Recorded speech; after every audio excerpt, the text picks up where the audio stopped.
کتونکو د تاج اتحاد ضلعي یعنې مرکزي صدر افتخار حسین سراب را سره موجود دی. هغوی سره به خبرې اترې کوو چې دې پورې بازار څنګه چلی او بل د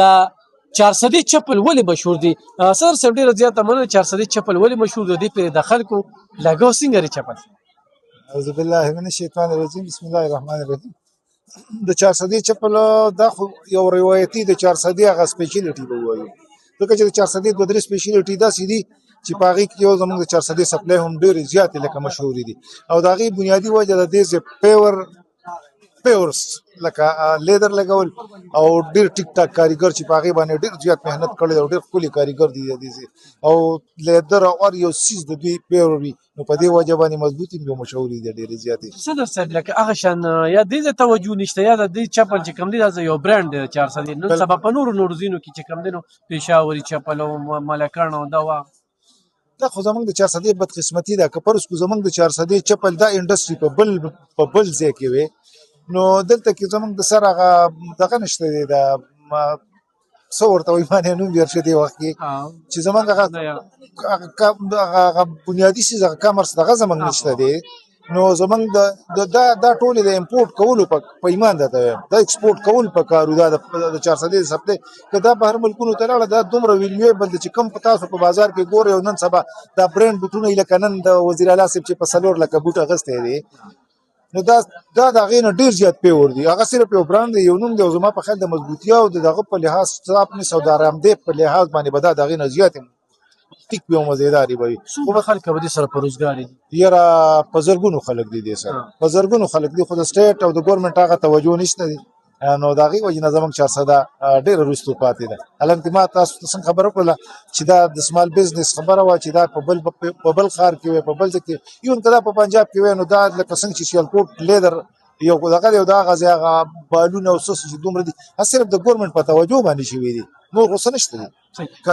غفور مارکیټ کې د خپو د لګېدو ځای نشته دی پکې چې ګرځې نو ډېره ګرانه ده. بس دا خو د غفور مارکیټ روایت دی چې د اختر نه ورځ دوه مخکې که نور څه وي او که نه وي خو د اختر نه ورځ دوه مخکې په غفور مارکیټ کې د خوږ علاقو د لوکل کم خلک چې دي نو دا ډېر په شوق باندې غفور مارکیټ ته راوځي ځکه چې دا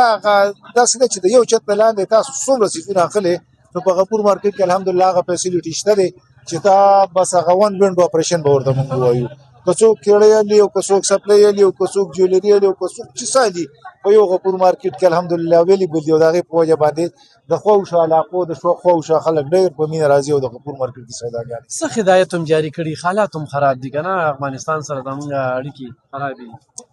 افغانستان سره زموږ اړیکې خراب دي او بدقسمتۍ نه پښتونخوا خو د ډېر وخت نه په دغه دلدل کې را روانه ده زما په خیال موږ دپاره خو څه نوې خبره نه ده پښتونخوا دپاره ځکه چې رالوی شو په دغه سیزونو کې خو بیا هم لکه موږ پولیس ډپارټمنټ او زموږ خپل باندې چوکیدار چې کوم نظام دی نو هغې ډېر الرټ ولرټ دی الحمدلله په غرمپور مارکیټ کې ایون چې لیډیز پولیس موږ له دغه را کړي دي نو هغوی چکر وایي باقاعدګۍ سره او د افغانستان دغه خو زموږ د پښتونخوا په حواله باندې هر وخت بس بدقسمتي دا ده چې په ترټ کې یو په هر وخت په خطره کې یو. صدر صاحب یو پوښتنه به کوم دې وخت د افغانستان چې کومه پروپاګانډا کوي که نه او ډي جي ایس پي آر ورته وایي چې موږ له دغه تاسې میزباني کوئ د ټي ټي پي میزباني کوي کوم دهشتګرد دي دا موږ له راکړې نو امن ممکن دی او بل وایي 400 مړه شو دا مړه شو دې پروپاګانډې ته څه جوړ یاره چې نن سبا داسې ده چې یوازې افغانستان به زه یاد نه کړم دا یو پوره نیټورک دی چې هغې سره انډیا او اسرائیل دا ټول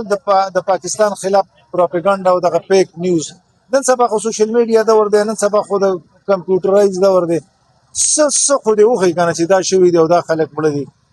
دا خو عام په سوشل میډیا را روان دي چې هغه دوی دې ځای نه منتقل کړي دي بل ځای ته نشیان دي بل ځای ته منتقل کړي دي او اوس په هغې باندې دا پروپاګانډا کوي چې مړه دي سبا بیا بل ځای کې وښیي سبا بیا بل ځای کې وښیي بله ورځ بیا بل ځای کې دا ډي جي ایس پي آر چې ورته کومه خبره کوي چې موږ له راکړه دا دهشتګرد راکړې تاسو میزباني مه کوئ دا ټیک وایي که نه دا زموږ دا وطن زموږ پښتونخوا د څومره وخت نه د بدامنۍ په دقه لهر کې راګیره ده او د هغې شاته هم دقه خلک دي دغه خوارج دي دغه بتر هندوستان او دغه خوارج والا دي چې هغوی هم دغه دهشتګردیانه کوي او زموږ د معصومو خلکو وینې تویې نو په کار خو دا ده چې د هغې نه تپوس وکړی شي د هغې نه حساب واخیستی شي بل افغانستان چې کوم دی وخت کې ګڼې د دهشتګردو مرکز دی 20 نه زیات تنظیمونه پکې موجود دي د اسامه زوی چې کوم دی نو د افغانستان ته د راتلو دعوت یې ورکړو په دې وخت کې افغان طالبان په پوره خطې دپاره خطره ده ګڼې نو دا خو که تاسو هم ګلوبل دغه وکتل نو څومره ملکونه چې دي د هغې نه څومره چې دي هغې لکه همدغه